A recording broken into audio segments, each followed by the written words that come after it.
오늘도 우리 똑같은 본문, 어제와 똑같은 본문, 우리 에스라 7장 6절부터 10절 본문 가지고 오늘 하루 더 말씀 나누기를 원합니다.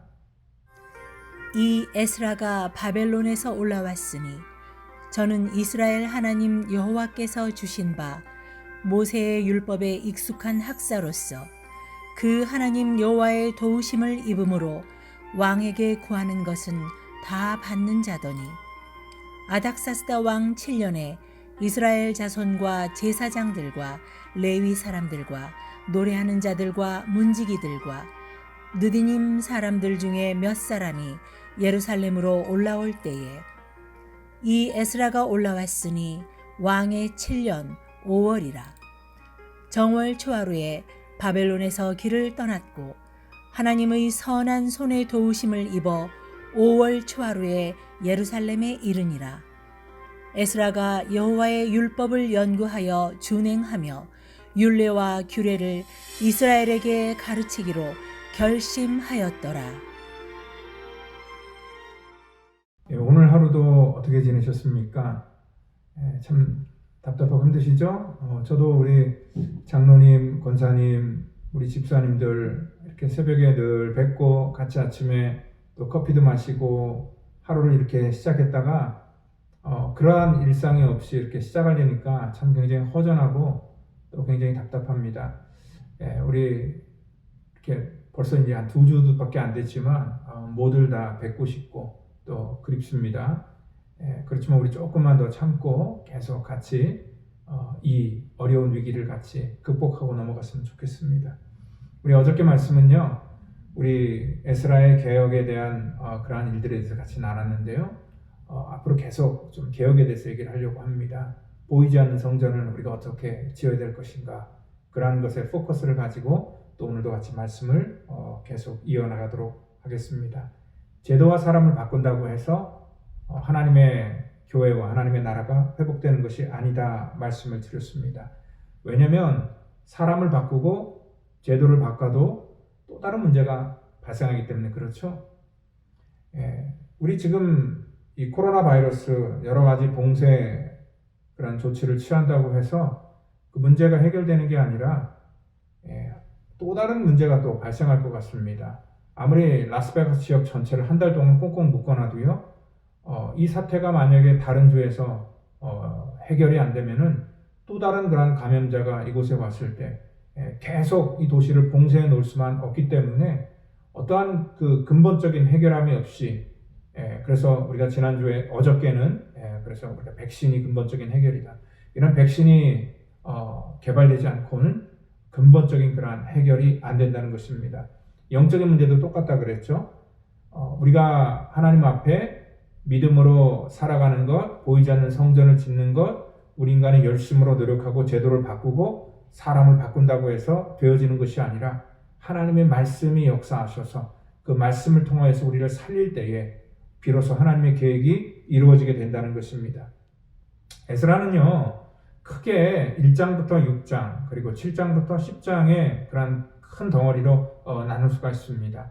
1장부터 6장까지는 과거의 일들에 대해서 에스라가 지금 말하고 있는 것입니다. 1장부터 6장까지는 우리 1차 포로 귀환으로 갔던 스룹바벨과 또 예수와 그리고 또한 학개와 스가랴 선지자 이러한 사람들이 성전을 건축하는 그런 과정에 대해서 썼다면은 이 7장부터 10장까지는요, 그 보이지 않는 그런 성전을 재건하는 그런 일들을 써내려 갔었고, 그리고 6장부터 7장까지의 그런 사이에는 58년이라는 큰 시간의 그런 갭이 있다는 것을 알 수 있습니다. 여러분들 학개, 스가랴, 에스더 같은 그런 성경이 바로 오늘 본문인 그런 7장 이전이 6장과 7장 사이에 써내려갔다는 것을 알 수 있습니다. 오늘 이스라엘 역사에서 알려주는 것은 뭐냐면 하나님께서 정말 이 학개와 같은 선지자 그리고 스가랴 같은 선지자를 보내주셔서 성전을 건축하게 했지만 사람은 사실 사람의 능력으로 하나님의 뜻과 하나님의 나라를 세울 수 없다라는 것을 다시 한번 우리 가운데 강조하고 보여주고 있다는 것입니다. 그 당시 스가랴 선지자가 이스라엘에 가서 그 백성들에게 외쳤던 그런 메시지 중에 스가랴서 7장 3절부터 5절을 보면은요, 금식에 대해서 얘기를 하고 있습니다.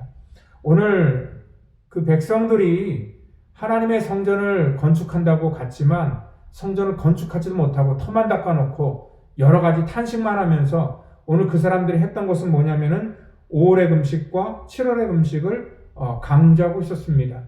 그런데 그 5월의 금식과 이러한 7월의 금식을 재개해야 될 것인가 라는 그러한 이 질문을 던졌을 때 그 스가랴 선지자는요, 오늘 그 금식을 가지고 너희들이 누구 때문에 지금 이 금식을 하느냐라는 것들로 그들에게 다시 반문을 하기 시작한다는 것입니다. 5월의 금식을 그들이 왜 했냐면은요, 예루살렘이 멸망했던 그러한 이 계절이 바로 5월이었습니다. 그래서 예루살렘이 바벨론에 의해서 멸망한 것을 슬퍼하면서 금식했던 그러한 날이 5월이었고, 또 7월의 금식은 아마 그 바벨론이 총독을 보냈고 또 그 총독을 그들이 미워했기 때문에 그들을 암살해서 총독을 죽이고 또 다시 보복이 두려워서 다 애굽으로 피신을 했습니다. 그 텅 빈 예루살렘을 바라보면서 그들이 다 같이 금식했던 것과 같이 7월의 금식이었습니다. 여러분들 지금 이 스가랴가 외치는 내용은 뭐냐면 그들이 5월의 금식과 7월의 금식, 망한 그러한 현실을 바라보면서 아파하는 것은 좋습니다. 그런데 지금 과연 하나님과 그 금식과 무슨 상관이 있느냐라고 하면서 그들에게 질문을 던지고 있습니다. 하나님께서 이러한 마음이었을 겁니다. 너네들 지금 하고 있는 금식이 나를 위한 금식인가 아니면 너를 위한 금식인가? 오늘 이 개혁이라는 것이 하나님의 성전이라는 것이 단순히 이 두 절기를 지킨다고 해서 되어지는 것인가를 지금 묻고 있습니다. 지금 이러한 상황 속에서 슬퍼하고 또 그들이 그러한 것들에 대해서 과거를 기억한다고 해서 되어질 일만은 아니라는 것입니다. 오늘 제가 이 소식을 접했는데 여러 나라에서 지금 이 죽은 자들을 위해서 이 코로나 바이러스의 죽은 자들을 위해서 애도를 하고 슬퍼하고 있다는 그러한 소식을 지금 며칠 전부터 계속 듣고 있습니다. 그러지만요, 우리가 한 가지 확진자와 지금 또 이 사망자는 줄지 않고 계속 이어지고 있다는 것입니다. 우리가 슬퍼하고 또 그들을 위해서 추도하는 것은 좋습니다. 그런데 추도하고 지금 슬퍼한다고 해서 이 문제가 해결되는 것은 아니라는 것입니다. 근본적인 문제는요, 우리가 과거에 있었던 일들이나 그러한 아픔에 대해서 우리가 아파하고 슬퍼하는 것들은 우리가 필요한 과정이지만 그것이 근본적인 지금 현재의 문제나 또 앞으로 닥쳐올 미래의 문제를 해결해 줄 수는 없다는 것이죠. 오늘 진정한 계획은요, 그렇기 때문에 지금 현 시점에서 우리가 과연 무엇을 잘못했느냐를 깨닫고 회개하는 것에서부터 개혁이 시작된다는 것입니다. 아무리요, 지금 다른 서구권의 나라에서, 미국에서 아니면 스페인에서, 이탈리아에서 이 병의 근원이 중국에서부터 왔다고 해서 중국을 탓하고 미워한다고 해서 해결될 일이 아닙니다. 누구를 탓하고 누구를 미워한다고 해서 이 문제가 해결될 일이 아니라면은 그러면 근본적으로 무엇부터 해야 될 것인가를 깨달아야 된다는 것입니다. 영적인 문제도 마찬가지입니다. 우리가 하나님 앞에 믿음으로 온전히 살기를 원할 때 여러분들 감격하는 것도 좋고 또 여러 가지 감정을 갖는 것도 좋습니다. 그렇지만 우리의 삶에 근본적인 그런 변화가 있어야 됩니다. 여러분들 에스라서 6장에서는요, 그들이 성전을 건축해 놓고 모든 사람들이 같이 모여 즐거워하고 때로는 너무 감격에 겨워서 눈물을 흘리면서 그들은 정말 하나님의 성전이 회복된 걸 가지고 다시 믿음으로 설 것 같이 그렇게 생각했습니다. 그런데 감정이나 그러한 우리들의 행위 자체는요, 오래가지 못한다는 것입니다. 감격도 그렇고 또 그들의 결단도 그렇고요. 결국 오래가지 못하고 그들이 붙들고 있는 것은 여전히 지나간 그러한 일들에 대해서 회고하는 것밖에 없었다는 것입니다. 여러분들 이 개혁이라는 것은 바로 어떠한 것에서부터 시작되냐면요, 하나님의 말씀으로 돌아오는 것이고 그 말씀을 통하여서 자기를 비추고 또 회개하는 것입니다. 하나님께서 이 문제를 통하여서 왜 우리에게 이렇게 아픔을 주셨을까? 왜 이 시대 속에서 하나님이 이렇게 브레이크를 걸어서 모든 사람들에게 경고를 주실까를 생각할 때에 모든 사람들이 같이 경고하고 경고를 듣고 하나님 앞에 회개에 동참해야 된다는 것입니다. 지금 이 시점 속에서 우리가 할 수 있는 것은 아무것도 없습니다. 하나님의 긍휼을 구하는 것밖에 없다는 것입니다. 여러분들 오늘 에스라를 생각할 때 에스라는요 하나님의 율법을 가르치기 시작했습니다. 그리고 또한 그뿐만 아니라 사회 제도도 바꾸기를 원했습니다. 실천을 원했다는 거죠. 이방인과의 결혼을 금지를 그는 촉구했고요. 심지어는 그 이방인 아내와 또 이방인 자식도 자기 집에서 전부 다 추방시킬 것을 요구했다는 것입니다. 에스라는 타협도 없었고 또한 자기 자신도 편안하게 살기를 원치 아니했다는 것입니다.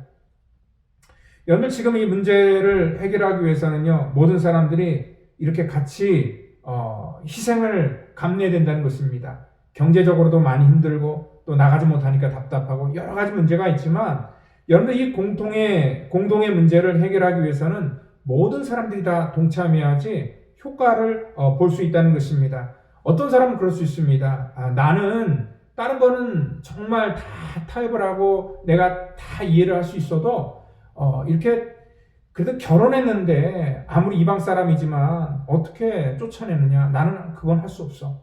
그리고 내가 난 자식인데 아무리 이방 사람의 피라 할지라도 내 자식인데 어떻게 내 자식을 추방할 수 없어. 나는 이 일에 절대 동참할 수 없어. 만약에 그런 마음을 갖게 된다면요 어떠한 일이 일어나냐면 결국 이러한 일들은 다시 반복될 것입니다. 에스라는 것을 알았기 때문에 그렇습니다. 여러분 지금 이렇게 건강한 사람도 다 자택격리를 시키면서 나오지 못하도록 얘기하는 것은 뭐냐면 모든 사람들이 같이 희생을 감내하는 것입니다. 어떠한 사람들은 개인적인 이심 속에 나는 정말 답답하고 나는 아무렇지도 않아. 그러니 나는 다닐 수 있어 라고 하면서 다니게 된다면요 다시 또 이 문제가 반복되게 된다는 것입니다. 그러면 그 사람 한 사람의 문제로 인하여서 또 다른 여러 사람이 같이 피해를 볼 수 있기 때문에 다 같이 희생에 동참하라고 참여하자라고 그렇게 얘기를 하는 것입니다.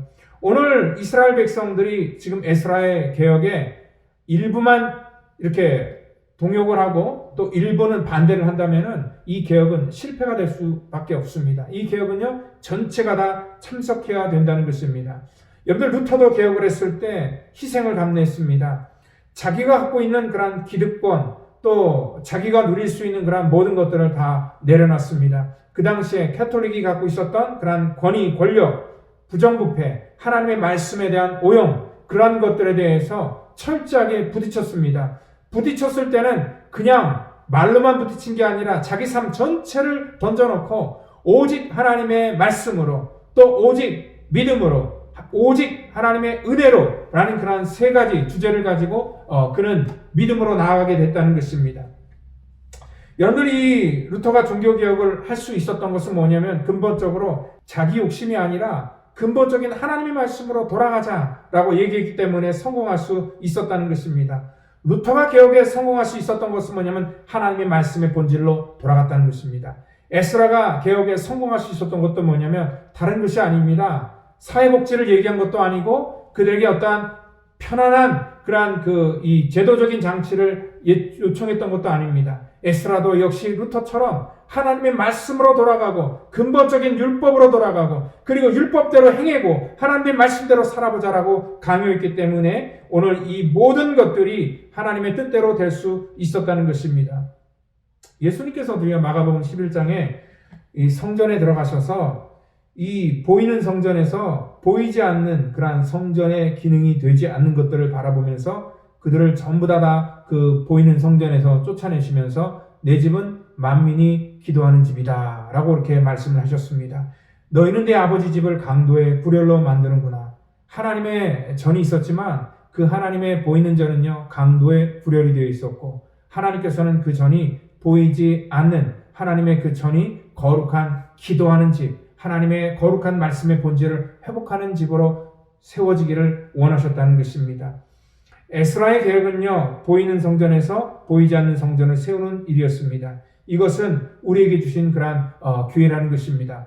여러분들, 이러한 기회가 정말 아무 때나 하는 것이 아닙니다. 하나님께서는 지금 이 땅에 수많은 보이는 교회들이 보이지 않는 그러한 교회 역할을 감당하지 않으니까 하나님께서는 이러한 기회를 통하여서 우리가 다시 말씀의 본질로 돌아가기를 원하고 하나님께서 우리가 전체가 다 회개하기를 원하고 하나님 앞에 다시 돌아가는 것들을 하나님이 원하신다는 것입니다. 영적인 거식증과 영적인 과식증이라는 그런 말이 있습니다. 거식증은 정신적인 원인으로 인해서 음식을 거부하는 것을 얘기하는 것이죠. 배고픔을 느끼지 않는 것입니다. 말씀이 있어도 말씀의 가람을 느끼지 않는 것입니다. 영적인 과식증은 뭐냐면 지나치게 먹어서 소화를 못 시키는 것을 얘기합니다. 하나님의 말씀을 듣기는 듣는데요. 근본적인 변화가 없어요. 우스갯소리 하나 하겠습니다. 요번에 우리는 확진자가 아니지만 이렇게 자택격리를 하다 보니까 확진자는 굉장히 많이 있다라고 이렇게 우스갯소리를 들었습니다. 그러니까 먹고 움직이지 않으니까 살만 찌게 되고, 그러다 보니까 여러 가지 질병이 우리 속에 다시 찾아오게 된다는 것입니다. 여러분들, 우리가 이러한 기회 속에서 다시 한번 생각해 봐야 됩니다. 우리가 많은 그러한 정보를 통하여서 듣기는 듣는데 이러한 것들이 결국은 우리를 근본적으로 바꿔놓지는 못한다는 것입니다. 여러분들, 이 개혁이라는 것은 뭐냐면 영적으로 건강함을 유지할 때에 이 개혁이 이루어질 수 있습니다. 요즘에 이 사태를 통해서 우리가 건강해지는 것은 다른 거 없더라고요. 면역력을 강화하는 것밖에 없습니다. 면역력을 강화하기 위해서는요, 우리가 좋은 음식 먹어야 되고, 또 좋은 것이 우리 속에 들어와야 되고, 또 그리고 항상 감사하면서 또 이러한 기회 속에서도 우리가 웃음을 잃지 않고 또 여유를 잃지 않고, 또 가장 더 좋은 것은 뭐냐면 하나님을 찬양할 때에 우리 속에 이 놀라운 하나님이 면역을 통하여서 우리를 건강하게 해주신다는 것을 믿으시고, 오늘도 정말 이러한 이 개혁에 저와 여러분들이 이렇게 쓰임받는 그런 놀라운 역사가 있기를 예수님의 이름으로 축원드립니다. 다 같이 기도합니다. 하나님, 감사합니다. 주의 거룩한 백성들이 하나님의 놀라운 일들을 감당하기를 원합니다. 하나님, 우리가 말씀을 듣는 것으로 그치는 것이 아니라 우리 삶 속에 그 말씀이 능력으로 나타나기를 원합니다. 그 말씀이 아버지 우리의 삶을 이끌어가기를 원합니다. 하나님, 건강한 주의 백성들 되게 하여 주시고, 이러한 아버지한 코로나 바이러스로 인해서 모든 사람들이 두려워하고 어려운 가운데 하나님, 우리 믿는 자들이 믿음의 본이 될 수 있도록 하나님 우리를 구별하시고 축복하여 주시고, 오늘 하루도 우리를 건강하게 세워주시기를 저희들 간절히 바라고 원하오며 사랑이 많으신 예수님의 이름으로 기도드립니다. 아멘.